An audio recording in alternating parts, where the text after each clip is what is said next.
Hello everyone and welcome back to the channel. Today we have our viewer game of the week. We haven't had a viewer game of the week in a while, but that's all right. Our viewer is BoydofZINJ. Pretty cool name, longtime viewer. Thank you so much for all of your support with the comments, liking, subscribing, doing all those things, specifically to BoydofZINJ, and also to all of those who haven't already liked and subscribed. If you'd like to see your game featured on the channel, just send me an email. The email is in the description below. Anyways, let's get into the game. For the purposes of this, I'm just going to say Boyd versus Lexi so that things are a little bit quicker.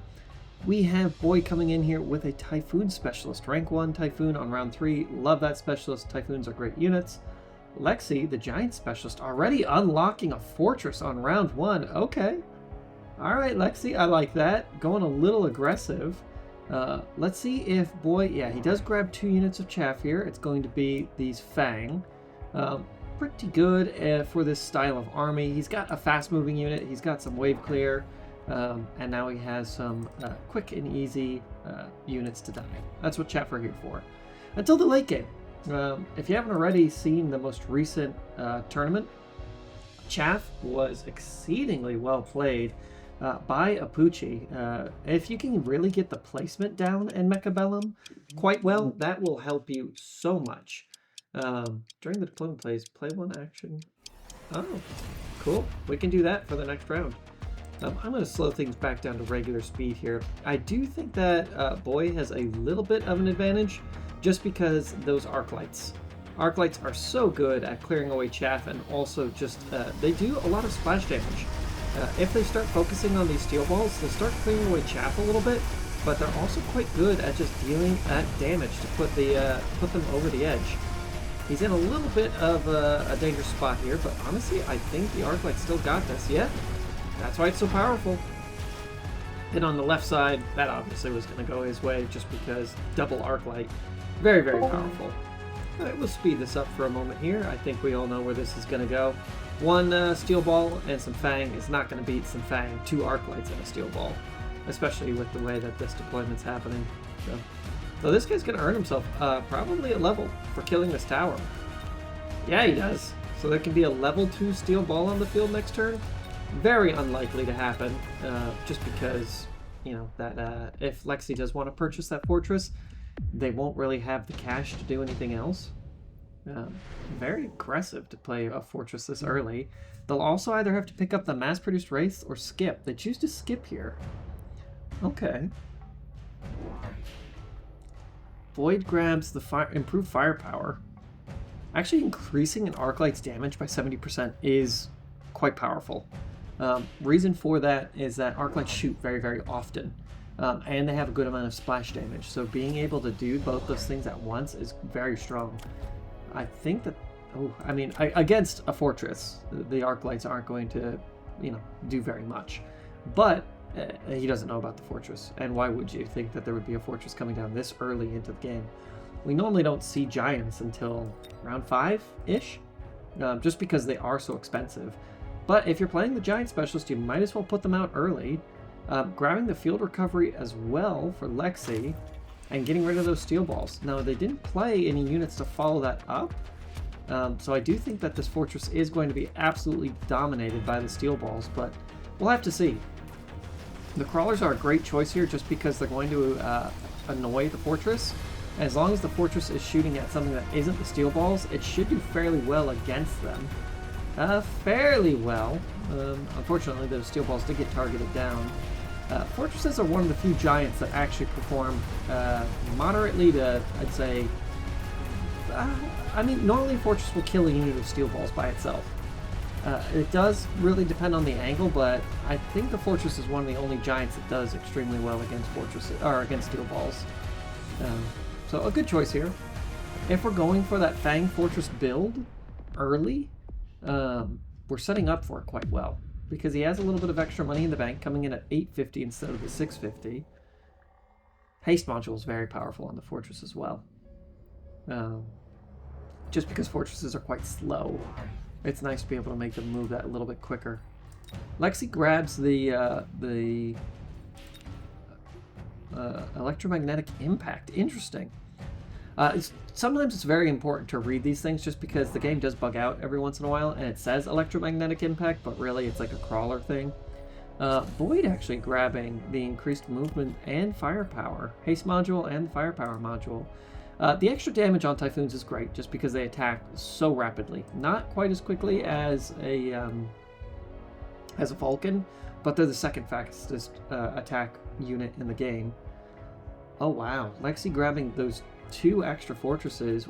So now there's 2 fortresses on one flank, 1 on the other.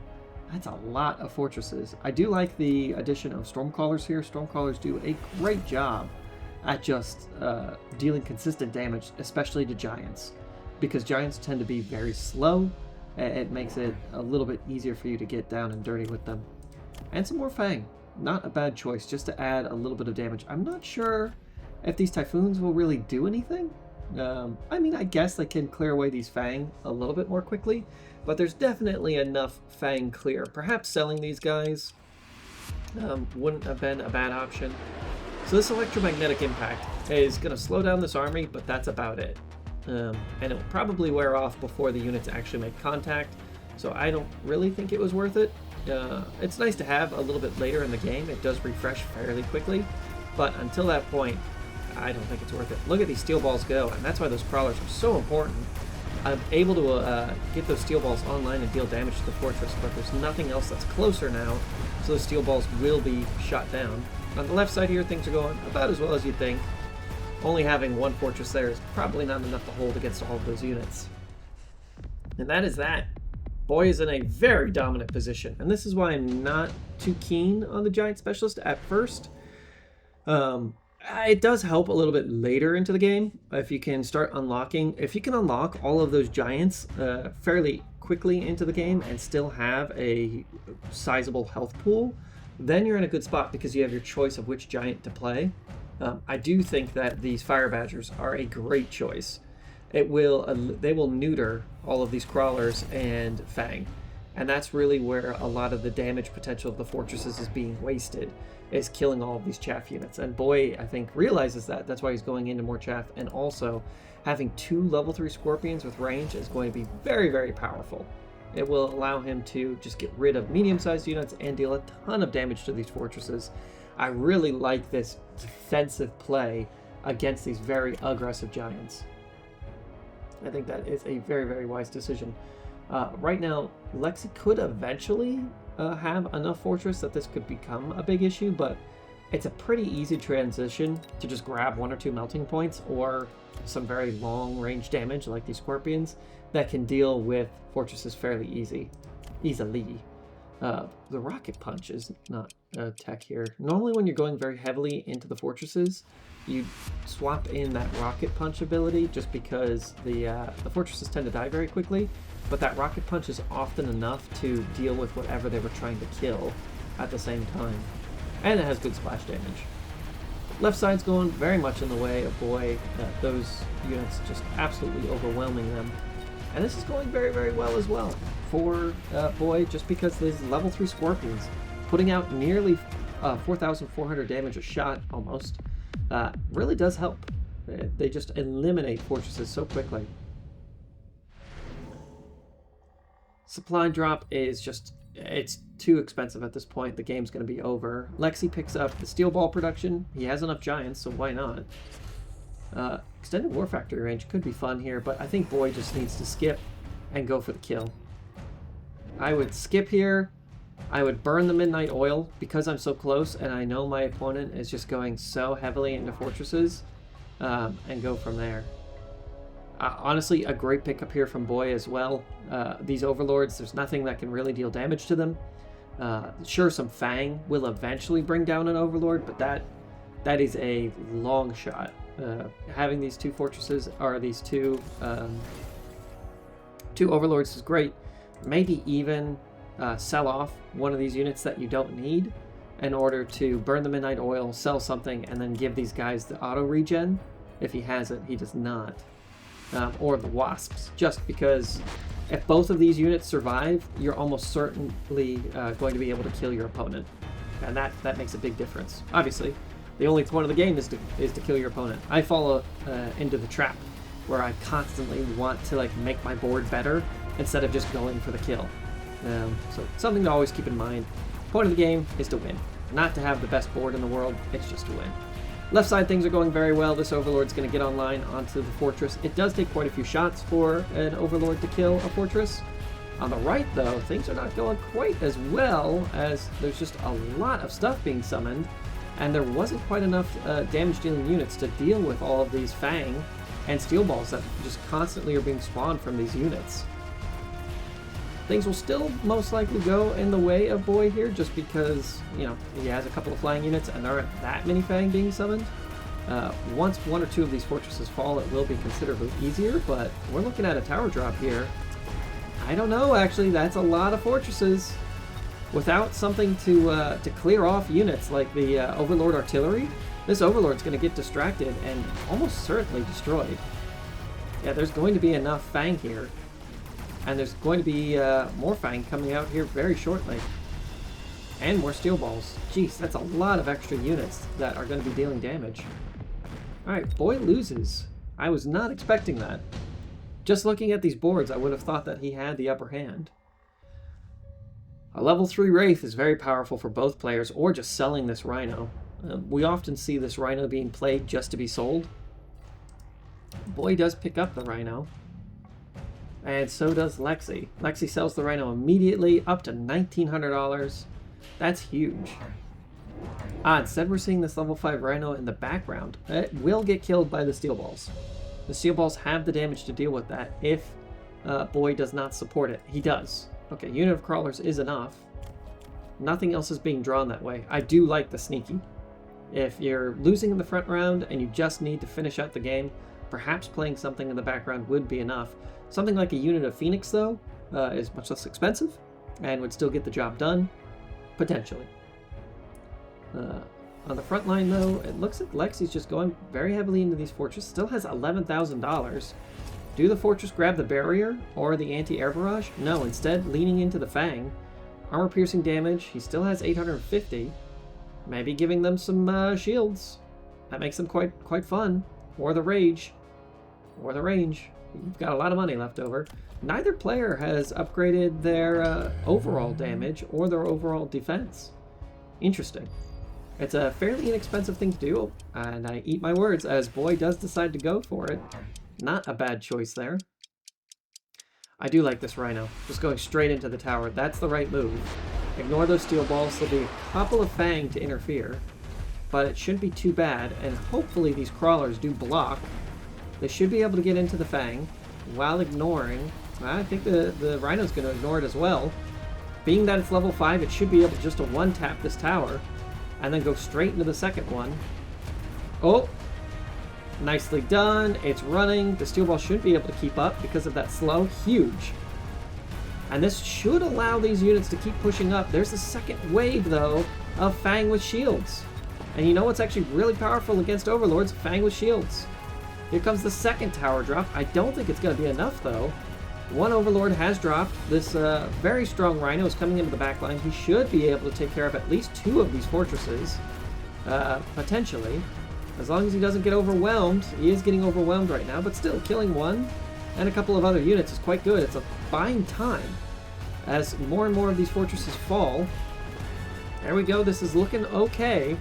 These Overlords desperately need the Overlord Artillery, though, if they're going to deal with fortresses, or perhaps some motherships, or wasps, being summoned from them as they act as a mothership, just to allow for a little bit of extra DPS and something else for the Fang to shoot. But I think these 3 fortresses on the right here are going to hold strong. They're going to be summoning a lot more units here in just a moment. Why is it clicking on a Typhoon? Because the Typhoon's dead there? Oh, and a Scorpion, too. Interesting. Yeah, these Overlords just didn't quite have the gusto, even though both those towers dropped. Wow, Boy was in such a commanding position for quite a while. Now he's in a bit of a rough spot.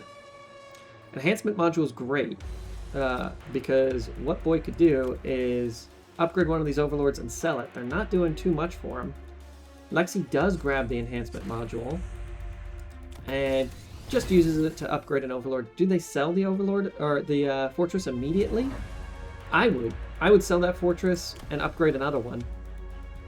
Just because you do earn a little bit of... Well, actually, you earn your money back for buying the enhancement module, and then by upgrading the fortress, you immediately have earned cash back. You know, it's $400 spent, technically, because each fortress upgrade is $200. Using the enhancement module on both, you'd be able to purchase the enhancement module for $200, upgrade 2 fortresses for technically $400, and then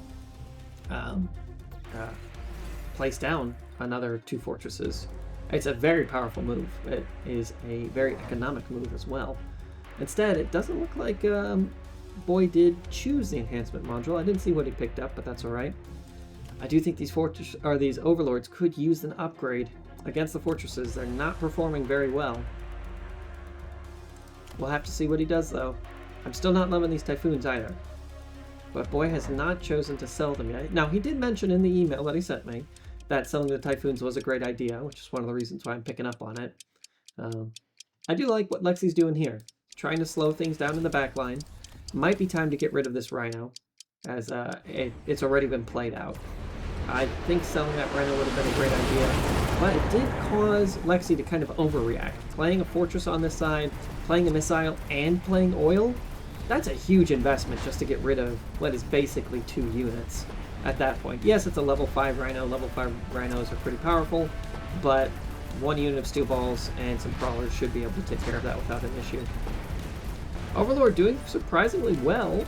Able to take out 2 of those fortresses at level 2 would be able to do that a little bit easier. Big thing though is the Stormcallers. Dropping down that fire does melt away the majority of these Fang before they can close the distance and deal any damage to the Overlords. Now that the Stormcallers are all pretty much gone though, the Fang will be able to kind of repopulate and take out these Overlords. And the Overlords just aren't powerful enough to deal with the fortresses just yet. They really need that level 2. Ow, ow, ow, ow. And Boyd is now in the danger zone. He's got to make some quick choices here. Firebomb is very good. Boyd takes the sticky oil, actually. Oh, well, he already has fire coming out. So that should help get rid of all of these Fang with shields. Fortresses grabbed their shield upgrade. This means that... Oh, and selling the Rhino in the background. Good job, Boyd. I like that. That brought his money way up. That extra $550 could be spent upgrading both Overlords, maybe buying 2 more Overlords, and giving them that Overlord artillery. Double oil. Oh, so oily. Absolutely beautiful. I do like that. So this is a very good show of why spreading your units out can be quite difficult. Because Boy's units are all pretty much centralized on his 2 towers, he doesn't have to spend as much money on shields. He knows that the majority of his units pass right through or underneath the shield, so he only needs to spend $200 on those shields. Of course, the shields are a little bit more valuable for Lexi because they are respawning in the form of these fortresses, and I do really like this mass fort playstyle. 2 more level 2 Scorpions. They will be quite good at getting rid of the fortresses, not very good at getting rid of the Fang though. Giving them the double shot is very, very powerful, just because they tend to get rid of the shield and then hit the unit underneath it. It doesn't matter as much, but 2 shots for the price of only 12% more reload is quite strong. Oil drops. It should be set alight. Yes! And that is huge. Down go all of the chaff. I think there's only these little units of Fang here in the background, but look at all these units trying to close in on the fortresses now. And without any range support, these Overlords can come in here and start doing damage now.